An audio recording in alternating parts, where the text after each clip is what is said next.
But the fact that first we have the industry lobbying against us, then we're getting this attempted shot at— Yeah. Did you not think the video game industry was going to play dirty? They're trying to get kids hooked on gambling. Of course they're going to play dirty. And for those of you who think I'm being paranoid, did you hear about that retro gaming YouTuber who was arrested for reviewing modded handheld consoles? Yeah, that is wild. If you need proof that the industry is willing to play dirty, they're literally just going to try to put a guy in jail for reviewing consoles. He's not making the consoles he's buying, but the fact that he's shining a light on them and telling people they're good was enough to try to put him in jail? Now again, this complaint is anonymous, so I'm not accusing anyone. I am. It was Pirate Software. Or somebody in his community. Well, we got an update on Stop Killing Games. The industry filed false claims against the Stop Killing Games initiative. They're trying to... I think what they're doing is they're purposefully trying to create confusion around Stop Killing Games in order to try to kill the initiative before it starts. The kind of confusion that Pirate Software was pushing. And since there are some people who still believe Pirate Software was right, they're going to try to piggyback off that. Or, if we want to go with my conspiracy theory, that was their narrative all along, and Pirate Software got paid to push it for them. Could go either way. Got a real chicken and the egg situation here. But tell us what's going on with Stop Killing Games, Ross. Hey, you know that saying, it's not paranoia if they really are out to get you? Well, I have another video I do not want to make, but I probably should. And this one is newsworthy, especially for me. I have behind-the-scenes news on the Stop Killing Games campaign. Okay, a quick refresher because I know this gets confusing. I founded the Stop Killing Games movement to challenge the legality of publishers destroying games which you've paid for. This has involved a lot of things, which I've shown in slides before, and that includes assisting with the European Citizens Initiative, which is the biggest thing going on with it right now. However, I am actually not the founder of the European Citizens Initiative. That would be a group of volunteers whom I'm in touch with. I'm ineligible to have an official role in the initiative. I'm just a major promoter of it. It's always been something separate. That's part of why it's called the... Yeah, I don't think anybody... Well, never mind. There's a lot of dumb people on the internet. I wouldn't think anybody would think that he was the guy leading the charge, as he's not even in the EU, so I don't think he could lead it if he wanted to. Stop Destroying Video Games initiative instead of the Stop Killing Games movement. So with that in mind, it was recently shared with me that the Stop Destroying Video Games initiative has received a serious accusation from an anonymous source. The EU Commission relayed a complaint of it committing 2 violations, yikes, of false no-funding declaration and systematic concealment of major contributions. This declaration appears fundamentally incorrect based on false no-funding directive? But I'm sure they have funding. And then, well, no, if they're claiming no funding and you're saying it's false, and you have to prove they have funding, which their petition didn't require a donation, so they didn't get any funding from that. Systematic concern of major contribution. So they're basically claiming that they've got a big donor they're not disclosing, is what it sounds like.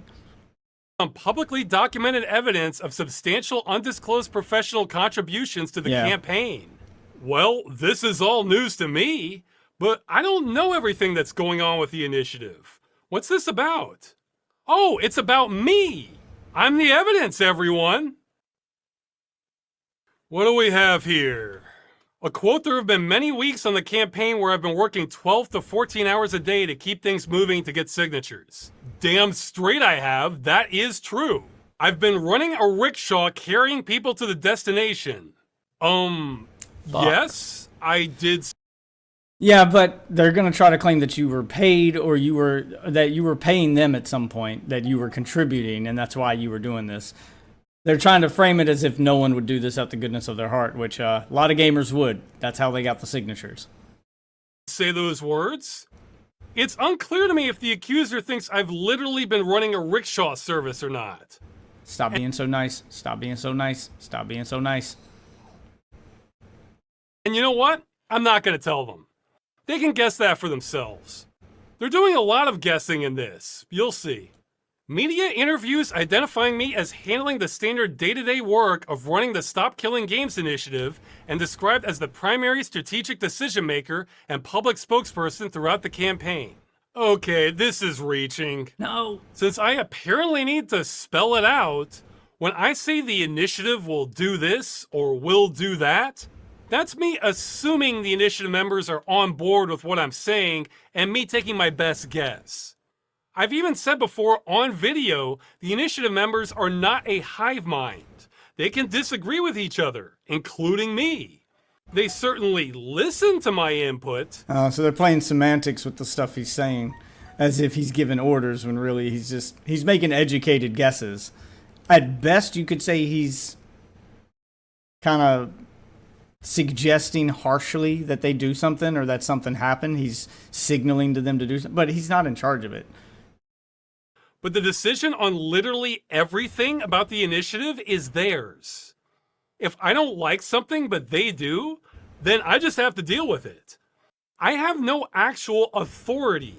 Nobody in the initiative takes orders from me. But get ready, because here comes the clown accounting.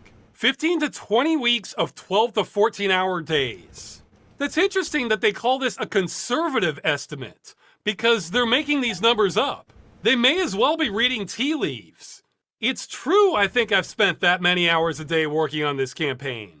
For some weeks. Yeah, they're trying to use your words against you. Just because you did it for some weeks, they think you did that the entire time, which is ridiculous. But they've got no way to prove it, and you've got no way to disprove it, because it's not like you were punching a clock. So, I mean, what do you do there? But 15 to 20? That would have killed me. Some weeks were this high, others it was anywhere from 0 to 4 hours a day. I don't know. No. You know why I don't know? Because I never track my hours. Why would I? Nobody was hiring me for this. It's all volunteer time. The only reason I said 12 to 14 is because there were plenty of days where I would wake up, work the whole time, then go to bed, minus eating, exercise, and essential chores. And those days make me batty. I hate working that much. But I am impressed that they think they know my hours better than I do. Oh, but here's the good part. Professional rate, 50 to 75 euros an hour. Wow, they've got your rate, even though you didn't charge anything. Wonder where that information came from. Yeah, maybe that would mean something if I was a professional who had a rate for anything. Minimum estimated value, 63 to 147,000 euros. Oh, yeah.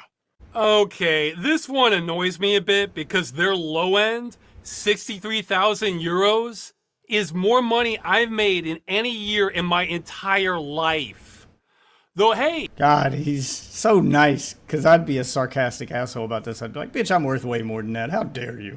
And if you say I've paid money, prove it. Bring receipts or shut the fuck up. Yeah, like, I'd be way harsher about this. I would just be memeing about it. Like, oh, really? I'm worth that much? Damn. Like, shit, I'm worth way more than that. How dare you lowball me? Yeah, like, I would just be an asshole about it. Obviously being sarcastic and satirical. I'm sure all kinds of people are worth more if they make up numbers about how much they should be getting paid from imaginary sources.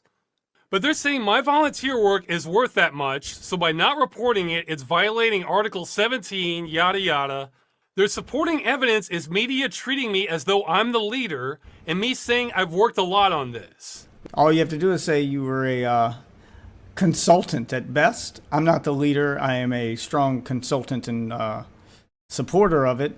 And I know consultants get paid, but I did this one pro bono. So there you go. Done. Well, it's true I have worked a lot on this. But I must have said publicly that I'm ineligible to join the initiative at least 50 times. And this may surprise the accuser, but sometimes game journalists get details wrong when reporting on something. 12 to 14 hour day commitment during many weeks far exceeds any reasonable volunteer threshold. Yes, true, they're right about that. That isn't reasonable at all. I've hated this crap and I can't wait to work less on the campaign. It's only my perception that this is my one chance to fix the problem of destroying games that's pushed me this hard. But I have my limits, guys. Professional time investment constitutes quantifiable income. I want to see someone like fucking Asmongold or Moist Critical or one of the big streamers who's got way more money than him and can turn it into content, take it up. And then they can just like turn it into content. If Pirate Software was smart, that's what he would have done with it. Because this guy's pushed way beyond his means and he is just way out of his league here. He doesn't want to do, he didn't think that, he thought after he got the signatures, if he got the signatures, you know, he was just like, sure, I'll try to help you get signatures. And he was thinking, well, once that part's done, I'm out. And here you are, you become the face of it. He has bit off more than he can chew. And someone bigger handling it that actually has the means to fight back would be a better choice. If they're choosing people, it sounds like this just kind of happened to him. This wasn't a choice.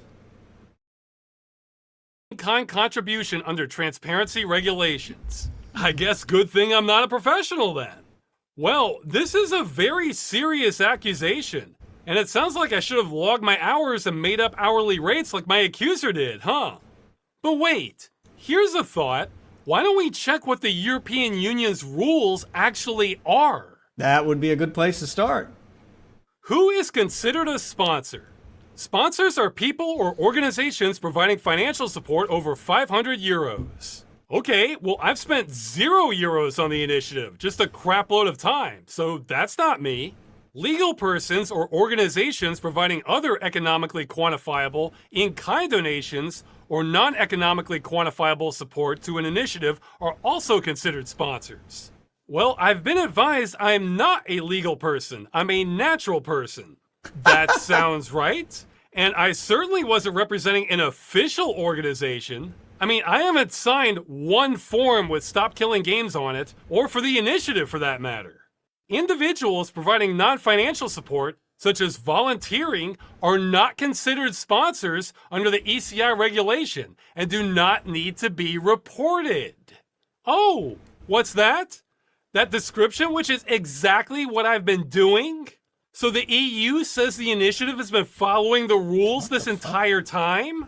But what about this anonymous accuser saying the EU doesn't know its own rules? Is there a hidden clause here? Like you're not a sponsor unless you work really hard? So let's get this straight. We've got an anonymous complaint saying the initiative is violating EU law. I'm apparently in charge of the initiative despite being ineligible to even join it. Hence why my name is not He couldn't even sign the petition he was promoting. on here. The accuser is making up how many hours I've worked on this. I want to know who the accuser is. Like, which studio did this? And are making up imaginary money amounts I've supposedly donated in kind, and their claims directly contradict the EU's own laws on this. And hey, plot twist, there's something I didn't tell you. The official organizers literally asked EU representatives if it was okay for me to assist them in the capacity I have been Oh, he's going for the kill shot. back in spring of 2024. Just to make sure everything was above board in case there was a problem or we needed to report anything. They said what I've been doing is fine. We've been doing this by the book, guys. So he asked Dad, and Dad said it was okay. Screw you, Mom. So where did this complaint come from? Well, we'll never know. It's anonymous. But let me ask you, does anyone think this is just some concerned citizen acting independently here? I did that backwards. I mean, pretend all of these accusations were true. Would that end the initiative? Maybe. I don't know. Someone was gunning for us. This is a shot across the bow. It was definitely somebody in the industry. Hot take, it was Pirate Software. Let's go full conspiracy mode here. Now again, this complaint is anonymous, so I'm not accusing anyone. I am. It was Pirate Software. Or somebody in his community. I don't know Damn, who wrote I it. overshot it. But I'll just say the timing of this is awfully hot on the heels of an industry lobby group giving some very bad statements about the I mean, maybe it wasn't Pirate Software. Be funnier if it was, though, right? movement. In some cases, I think outright lying about it. But I don't know if it was them. Maybe it was a different lobbying group. Or maybe it was just some political hatchet man hired by the industry. Pirate Software. But someone was trying to kill the initiative. Filing paper. Who has the means and the motive? And a sycophantic fan base who would back them. Just saying. paperwork to the European Union accusing the initiative and myself of violating the rules, maybe even committing a crime, I'm not sure. That's no small thing. I would want to see how the complaint's written, because if it's typed the way that Pirate Software types, the way that he over-explains things, yeah, just saying. This is the industry playing dirty now. It reminds me of Battleship. They took a shot hoping my battleship was here when it was actually here. So they missed, damn it. but I sure felt the splash. So why am I telling you all this? Well, this has me a little worried. I mean, this complaint doesn't scare me. We followed the rules and they made up the charges. I mean, hell, if they hadn't put appears fundamentally incorrect, this might have been borderline libel against me. But the fact that first we have the industry lobbying against us, then we're getting this attempted shot at— Yeah. Did you not think the video game industry was going to play dirty? They're trying to get kids hooked on gambling. Of course they're going to play dirty. This is what they do. Assuming it's not Pirate Software just being a petty bitch because he got proven wrong on the initiative and he's just obsessing over it. If it is the industry, yeah, they would play dirty. They don't just play dirty with us, they play dirty with each other. Nintendo's trying to screw over Pal World. at us behind closed doors makes me concerned about what's coming next. I mean, I haven't done anything shady that I'm aware of, but maybe that doesn't matter. If they can't find a real angle on us, maybe they'll make more things up. Maybe not. Maybe serious things. Yeah, a little bit. At the rate we're going, I'm expecting the next news to be a Photoshop of me in a parking garage doing a handoff with a briefcase full of money. Now, what I've been told is if the industry can't kill the initiative, the next step is to throw so much dirt on us, members of parliament start getting scared to support it. So just because this is only the second shot at us, that doesn't mean there aren't 20 more shots coming behind it.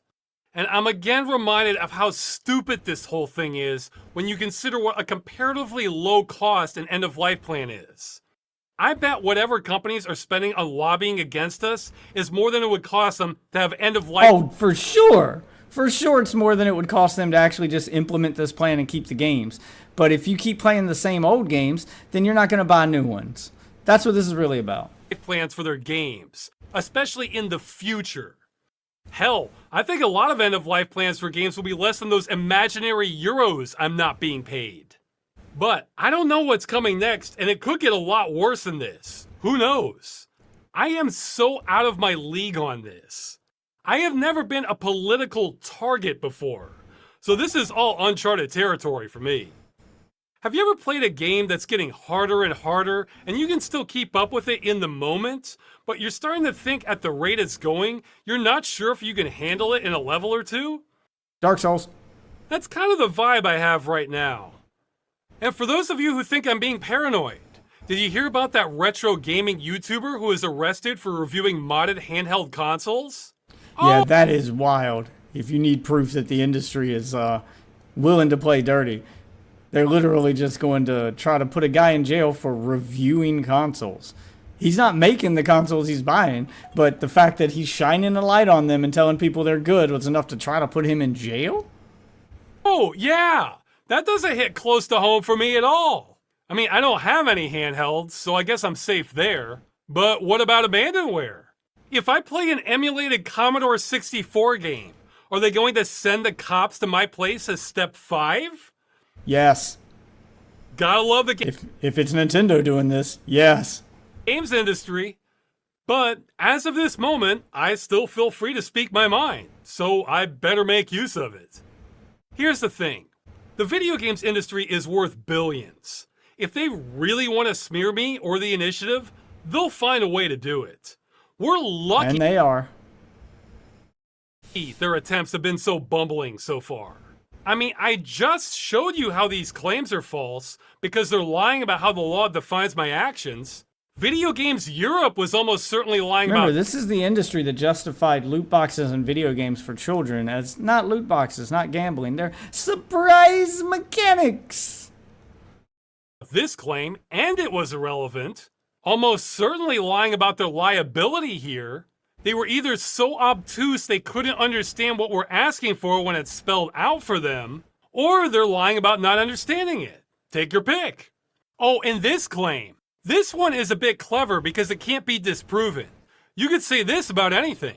Like, I could say it's prohibitively expensive for me to make a paper airplane. And you might say, what are you talking about? A piece of paper costs what, 2 cents? And I could say, Depends on the paper you're using. yeah, but that would curtail my choice. Because I want to make my paper airplane out of the Magna Carta. Out of the Constitution. Yeah, holy shit. We're on the same wavelength on that one.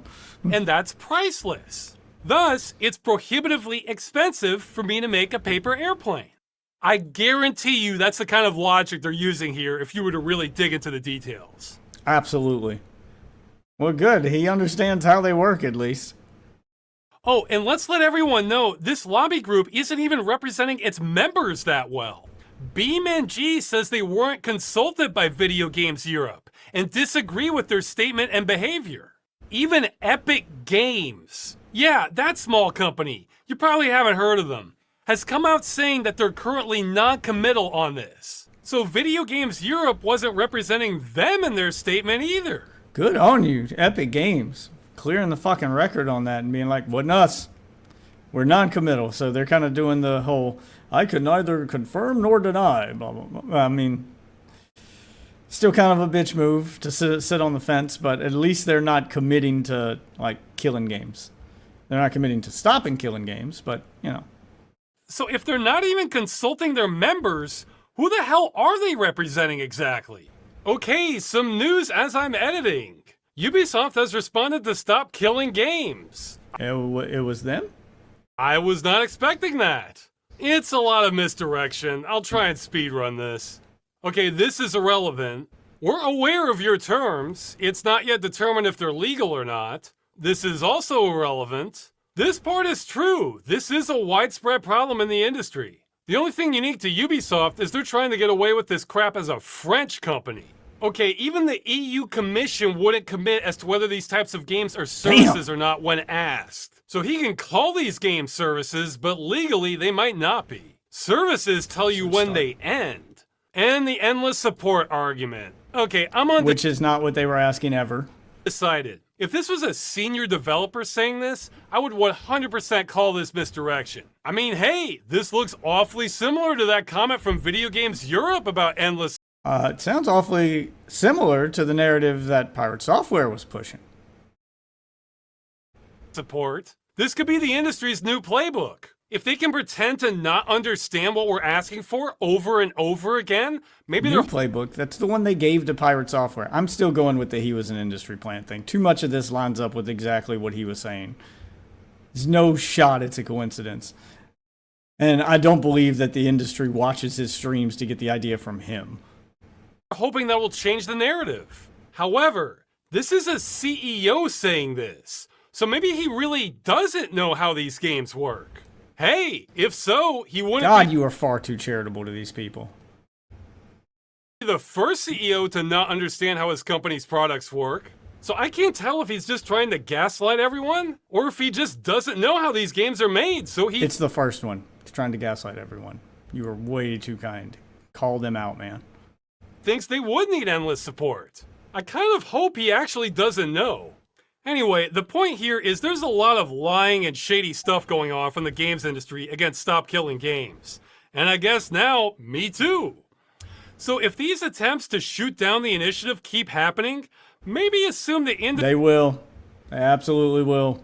industry, which has been shown to be lying repeatedly, is lying again. And the whole point of their accusations is to make you forget the real issue, which is consumers are getting robbed by the industry. There are nuances to it, but the basic message is when you buy a copy of a game, you should get to keep it. And publishers shouldn't be able to destroy what you already paid. Oh, they're not destroying it. Ubisoft flat out tells you to destroy it yourself. You are supposed to destroy your copy of The Crew after they took it down. That is what Ubisoft told its customers that they were responsible to do. And if you kept a copy, then you were in violation of their terms by keeping a copy even after they shut it down. They want you to destroy it. Literally destroy the game that you bought. Meaning delete it off your hard drive. If you own a physical copy, break it in half. That's literally what Ubisoft is expecting from you. Paid for. This concept is so basic, it's still a joke we even have to fight for this. So don't let the industry throw you off the scent, especially in the future. If something doesn't pass the smell test, push back. I say this because things could heat up so much that maybe in the future I'm not at liberty to give commentary or defend myself like this. I've managed to get in touch with a few political insiders that know more about how these attacks work than I do. I intend to follow their advice. Right now, my plans haven't changed at all. But if I just go really quiet on some topics in the future, then I'm telling you why right now. It will be because the attacks are getting so serious. If you find my body, regardless of what the note says, it wasn't suicide, it was murder. That me saying anything might be a liability somehow. I mean, remember, this was behind the scenes. The industry didn't make this one public. So who knows what the next thing they're planning is. Now, hopefully, I'm overreacting and the industry won't keep escalating this. They will. You're not. If anything, you're being too soft. This was just them taking a couple pot shots at us, but I'm trying to prepare for a lot of scenarios. I mean, I knew there was a chance of something like this happening back when I launched the campaign last year. That's one of the many reasons I never wanted to do this. At least this is just me trying to get the most bare minimum common sense regulation in the games industry, and not trying to be a whistleblower on the defense industry. That would be bad. Okay, to end this on a lighter note, despite all this mess, we've been getting more and more support from European members of parliament. Here are some I've been... That's why they're doing this, because it's actually working. This is good news. It means that what they're doing is actually, that what you're doing is actually working, and they're scared. Cue the meme from Starship Troopers. It's afraid. Informed of. Though some of these I'm pretty late finding out. Marketa Gregorova's was from last year actually, and had cool promotional art and everything. That's what, 4-bit color? But the big one is Nikolai Stefanuta, a vice president of European Parliament, throwing his weight behind the initiative and saying he signed it himself. Okay, I'm the wrong person to judge social media effectiveness. That's what triggered him. When a member of parliament says that he signed it himself, now they're worried. Yep, what you're doing is working, and they're scared. But 85,000 likes on Twitter would sound like a good day to me if I was a politician. This is what I mean about easy wins for politicians, guys. Keeping it real, most people don't care about video games either way. So this is pretty safe politically. But for the people who do, Stop Killing Games is advocating for a very popular position that's in line with existing consumer protection laws, and is narrowly focused. So this isn't going to cripple the industry either. The industry is fighting this because they'll fight anything that requires them to do something. Stop Killing Games is about as safe and popular as it gets in politics. And as a bonus, it's appealing to people who might not normally be... Yeah, it's easy brownie points. If you're going shooting for an election, this is an easy win. And he wasn't wrong about that. ...involved in politics. That's an elusive demographic. And now's a good time to mention again that contacting members of European Parliament on the Internal Market and Consumer Protection Committee is probably the best thing we can do to push back. Though I've received conflicting information on which parties to contact and what subject lines to use. If you want to help, just try your best with contacting a representative of your country. Preferably someone who cares about consumer rights. What's up, little chicken? Okay, that's it. I have no idea what's coming down the pipeline now, but all this resistance means we are throwing around some real power to fix things. Am I an AI? Nah, I'm just a redneck with a camera, man. So let's keep at it. Good. It sounds like Stop Killing Games is actually fucking working. Right? Sounds like Stop Killing Games is actually working, and we may actually be able to pull this off. If they're that worried that they're willing to play dirty already. I didn't realize a member of parliament had actually signed it. Motherfucker.